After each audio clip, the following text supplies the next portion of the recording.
안녕하세요. 나비 말씀입니다. 당신은 오늘 몇 번이나 스마트폰을 확인했습니까? 몇 개의 영상을 봤습니까? 몇 번이나 새로 고침 버튼을 눌렀습니까? 우리는 자극의 시대를 살고 있습니다. 아침에 눈을 뜨자마자 스마트폰을 집어들고 잠들기 직전까지 화면을 들여다봅니다. 짧은 영상, 자극적인 제목, 끝없는 스크롤. 우리의 뇌는 쉴 틈이 없습니다. 배가 고프지 않은데 먹고, 졸리지 않은데 잠을 못 자며, 필요하지 않은데 사고, 궁금하지 않은데 검색합니다. 우리는 끊임없이 무언가를 소비하고, 끊임없이 무언가에 반응하며, 끊임없이 무언가를 갈망합니다. 왜 그럴까요? 무엇이 우리를 이토록 자극에 중독되게 만드는 걸까요? 부처님은 2500년 전 이미 이 질문에 답하셨습니다. 가래가 고통의 뿌리다. 가래. 산스크리트어로 타나, 끝없는 갈증을 의미합니다. 목마른 사람이 물을 마시듯 우리는 끊임없이 무언가를 갈구합니다. 하지만 이상한 일이 있습니다. 아무리 마셔도 갈증이 해소되지 않는다는 것입니다. 더 많은 돈을 벌어도 만족하지 못합니다. 더 좋은 차를 사도 행복하지 않습니다. 더 많은 좋아요를 받아도 공허합니다. 왜일까요? 우리가 갈망하는 것은 실제로 우리가 필요한 것이 아니기 때문입니다. 생각해 보십시오. 당신이 정말로 원하는 것은 무엇입니까? 돈입니까? 아닙니다.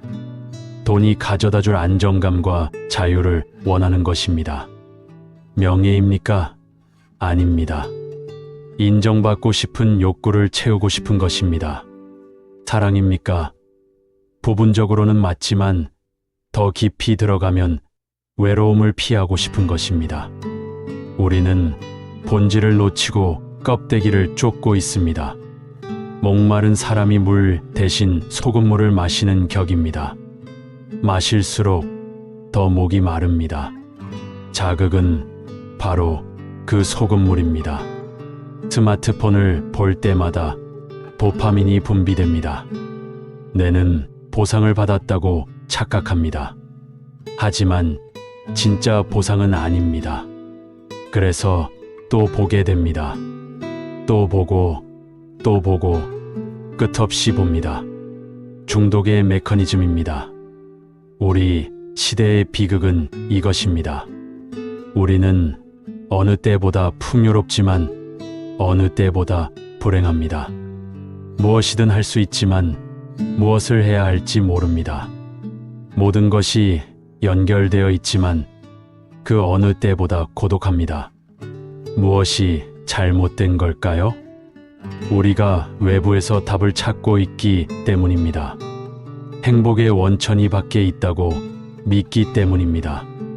더 많이 가지면, 더 많이 경험하면, 더 많이 성취하면 행복할 거라고 착각하기 때문입니다. 부처님은 정반대를 말씀하셨습니다. 행복은 안에 있다. 그렇다면 어떻게 해야 할까요? 어떻게 자극의 노예에서 벗어날 수 있을까요? 첫 번째 단계는 자각입니다. 알아차리는 것입니다. 지금 이 순간 당신은 무엇을 느끼고 있습니까? 스마트폰을 집어들고 싶은 충동이 느껴집니까? 무언가를 먹고 싶은 욕구가 올라옵니까? 그것을 그냥 관찰하십시오. 판단하지 말고, 억누르지도 말고, 그냥 지켜보십시오. 아, 지금 나는 스마트폰을 보고 싶구나.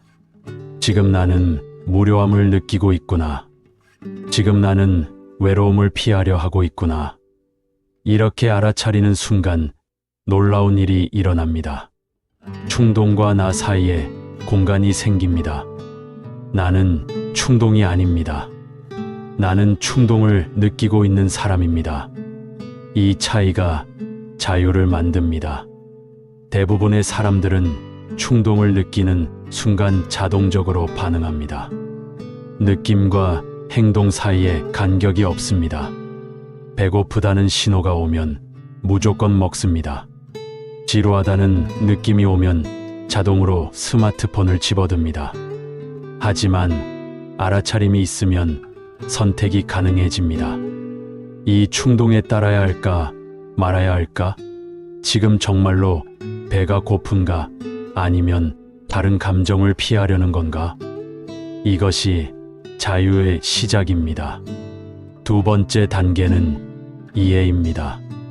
왜 이 충동이 일어나는지 이해하는 것입니다. 당신이 계속 스마트폰을 보는 이유는 무엇입니까? 재미있어서? 부분적으로는 맞습니다. 하지만 더 깊이 들어가 보십시오.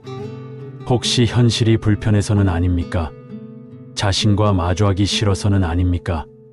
침묵이 두려워서는 아닙니까? 우리는 대부분 회피하기 위해 자극을 찾습니다. 불안을 피하고 공허함을 피하며 고독을 피합니다. 자극은 일종의 진통제입니다. 아픔을 잊게 해주지만 치유하지는 못합니다. 진정한 치유는 마주하는 것에서 시작됩니다. 불안하다면 그 불안을 느껴보십시오. 공허하다면 그 공허함에 머물러 보십시오. 고독하다면 그 고독을 껴안아 보십시오. 처음에는 무섭습니다. 우리는 평생 이런 감정들을 피해왔기 때문입니다. 하지만 용기를 내어 마주하면 놀라운 발견을 하게 됩니다.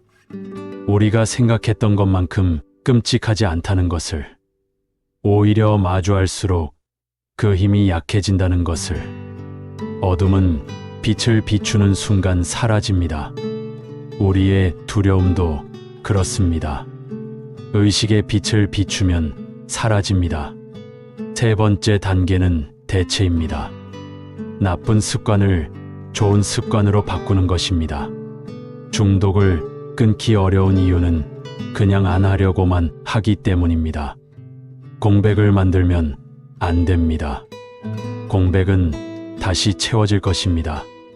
아마도 더 나쁜 것으로, 대신 의도적으로 좋은 것으로 채우십시오. 스마트폰을 보고 싶은 충동이 올 때 대신 3번 깊게 숨을 쉬십시오. 과자를 먹고 싶을 때 대신 물을 한 잔 마시십시오. 소셜미디어를 확인하고 싶을 때 대신 창밖을 바라보십시오. 작은 것부터 시작하십시오. 완벽을 추구하지 마십시오. 한 번에 하나씩 천천히 바꿔나가십시오. 습관은 반복으로 만들어집니다. 한 번의 선택은 별 의미가 없을 수 있습니다. 하지만 매일 같은 선택을 반복하면 그것은 당신의 일부가 됩니다. 의식적 노력 없이도 자연스럽게 나오게 됩니다. 물이 바위를 뚫는 것은 힘 때문이 아니라 지속성 때문입니다. 당신의 변화도 그렇습니다. 네 번째 단계는 환경 설계입니다.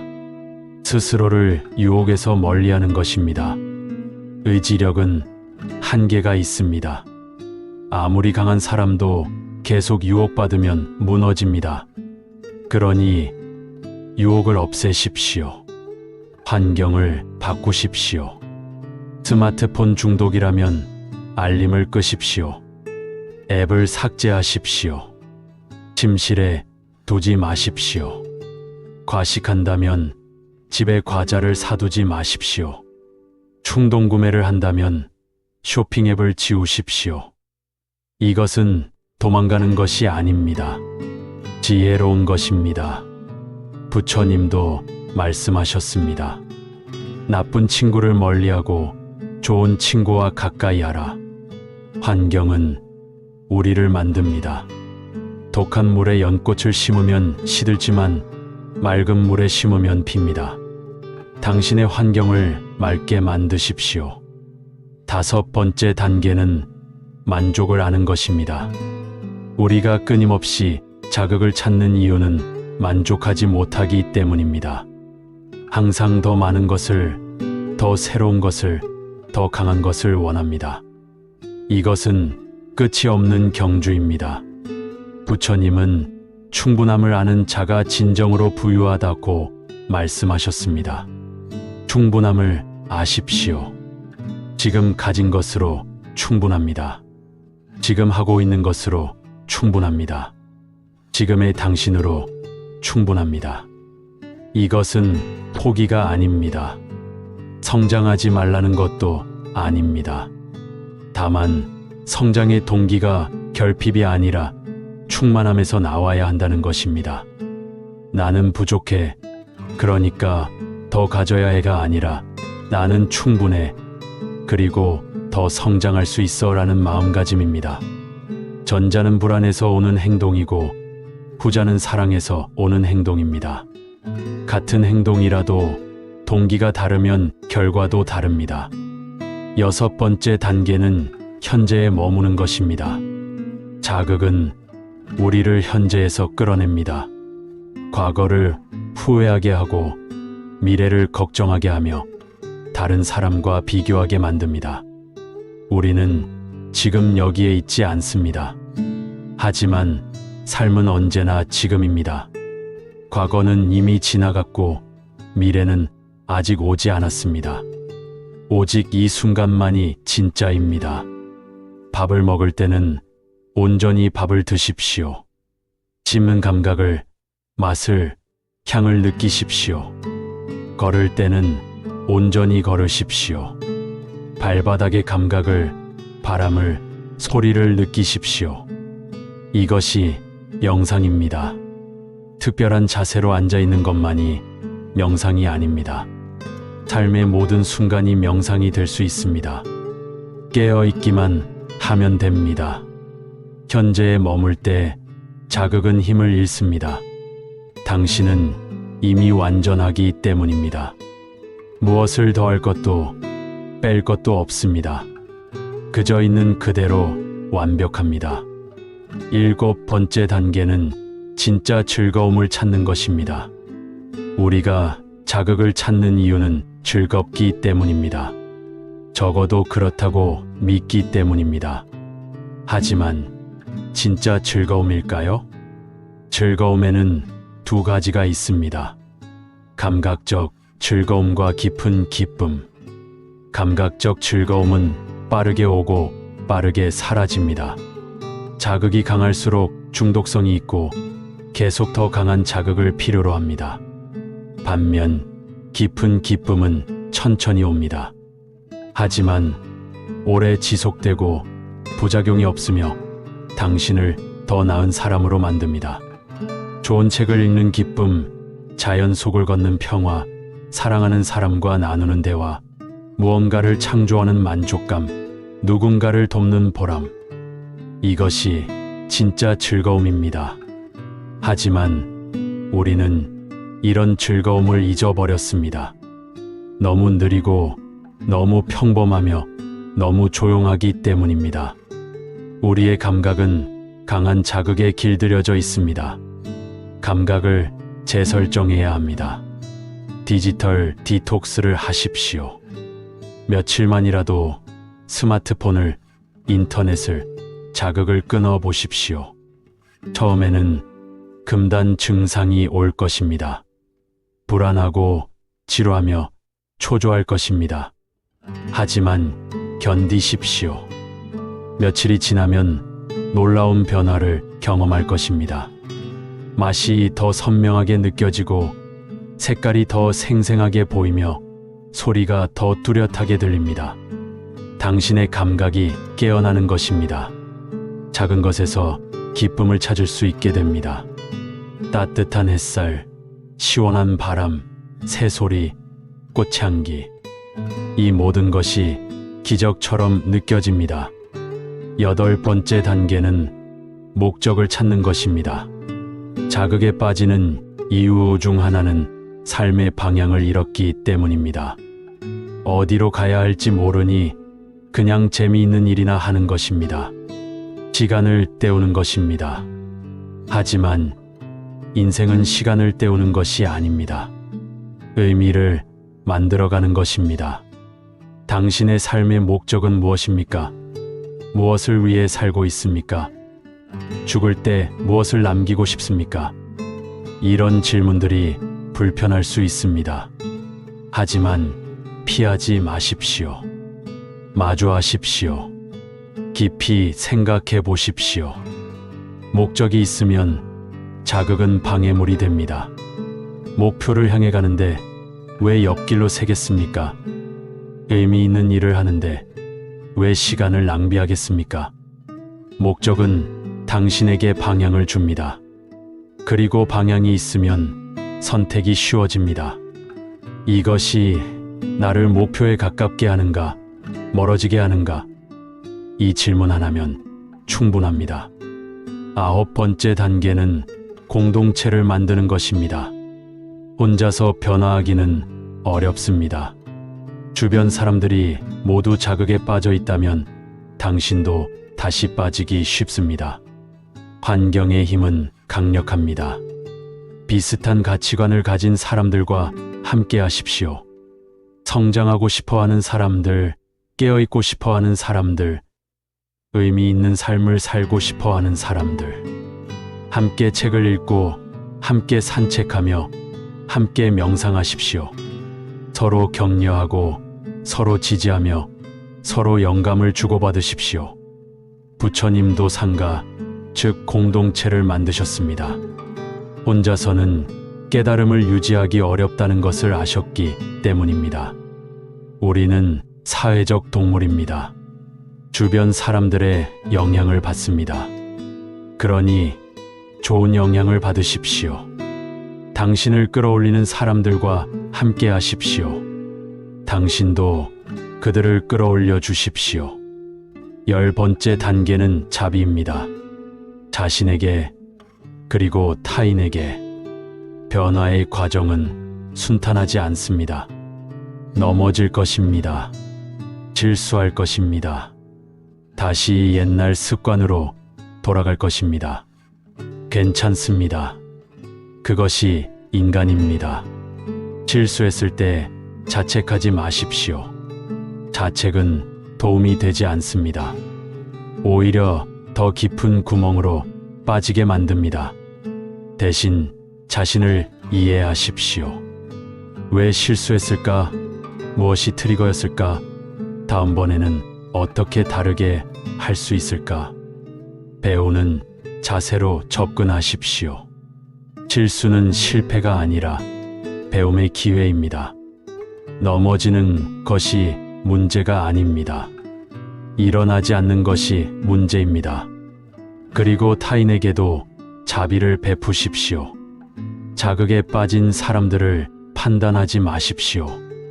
얼마 전까지 당신도 그랬습니다.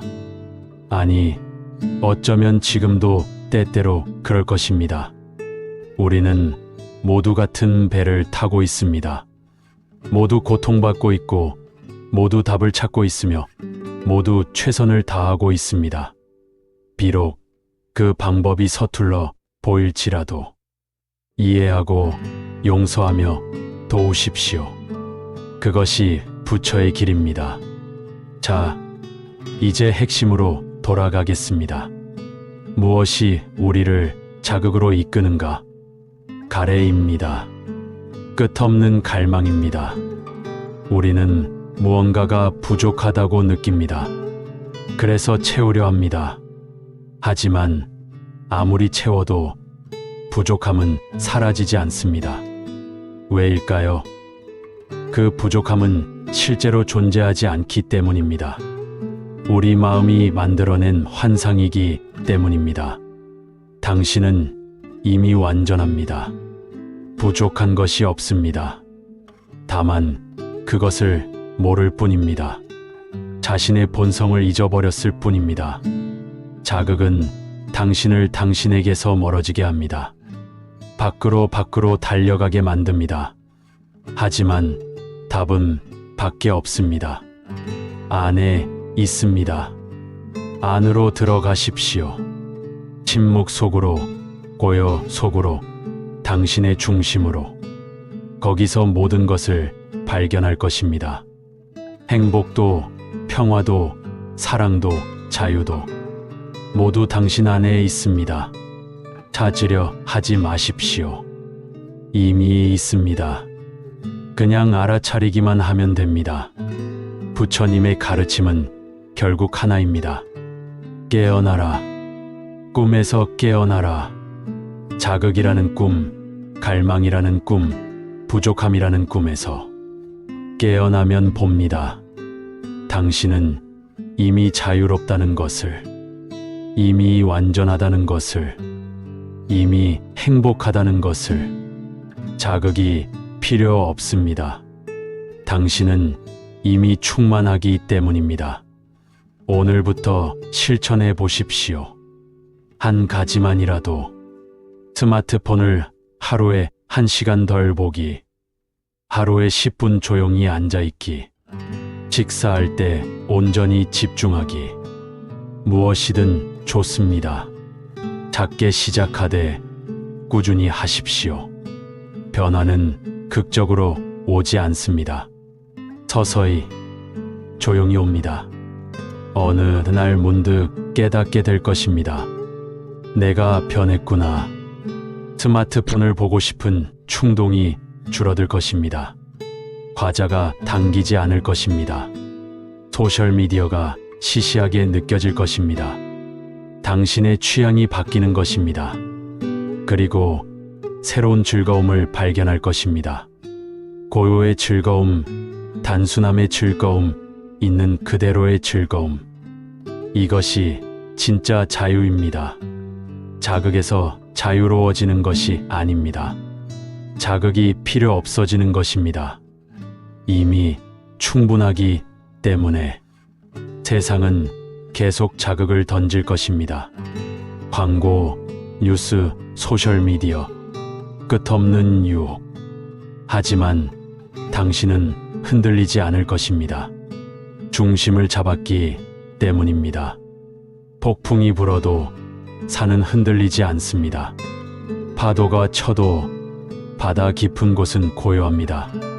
당신도 그렇게 될 수 있습니다. 자극을 다스리는 부처님의 한마디. 가래를 내려놓아라. 더 이상 무언가를 갈망하지 마십시오. 이미 충분합니다. 더 이상 무언가를 추구하지 마십시오. 이미 완전합니다. 더 이상 무언가가 되려 하지 마십시오. 이미 당신입니다. 그냥 있으십시오. 있는 그대로, 지금 여기에, 완전하게. 그것이 전부입니다. 그것이 깨달음입니다. 그것이 자유입니다. 당신은 이미 자유롭습니다. 다만 그것을 기억하고 그것을 살아가면 됩니다. 고요히 깨어서 충만하게. 지금 이 순간.